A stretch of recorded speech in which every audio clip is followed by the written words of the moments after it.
You said that you found out that there were other victims who had, had the same situation with her. Yes, at the end of August, when she didn't move, I did some research on her and did find out that she wasn't who she portrayed herself to be. Well, on Zoom, we have Matt Titus. Matt and Heidi met after this story made national headlines. Matt, welcome to the show. Thanks for having me. So you met Kate in 2017 when she answered a Craigslist ad that you had put through, correct? Exactly, yes. I put an ad on Craigslist because I was heading toward the end of my lease. I think there were 3 months left, and I was never there. So I thought, this would be a really good opportunity. I've subletted it before. It was successful, and I just want to get this lease over with and get somebody in there for the last 3 months of the lease. So you agree to rent to Kate. She moves in. What happens next? Well, she became a problem immediately. She was demanding things that no one would demand as a tenant.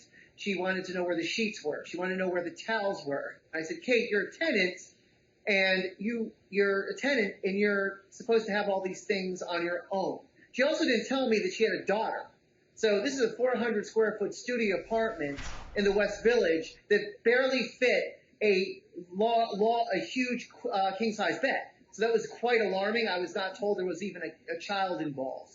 And so what happens as you near the end of the lease? Well, we're about halfway through the lease, and I just can't stand it anymore. So I don't know the laws very well, the tenant-landlord laws in New York and just the laws in general with property. So I said to my buddy, let's go down there, case out the place, let's wait for her to leave, run in there and change the locks. So sure enough, we're down there, she leaves. We run into the apartment, open it up. I bring my lease, I bring my ID, just in case. And we put like a dresser against the door while we're feverishly trying to change the locks, right? And of course, she comes back in the middle of this. And she starts filming with her crazy phone, and she calls the police. The police come, and the police, they open the door, of course, for the police, and they say, what's going on here? I said, I am a tenant here. Here's my ID. Here's the lease. This woman subletted, and she is way over the time that she's supposed to be here. She hasn't paid me. I want her out. They looked at me and they said, Mr. Titus, you're doing an illegal eviction. If you don't let her come back in and give her the key to the lock that I just changed, they're going to take me to jail for doing an illegal eviction. Wow. And how much money did you spend in this whole process? I spent $20,000 because she stayed, of course, 3 months after my lease ended. So she stayed October, November, and December.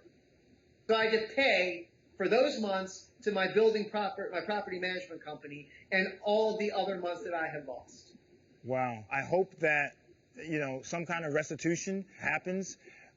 So Matt, thank you for being here and sharing your story. I feel bad that it happened to you, but hopefully your story will give others a heads up of what could happen to them. And Heidi, I know you're still battling to get her out, given the moratorium and the eviction. So we're going to follow your story and check back in with you.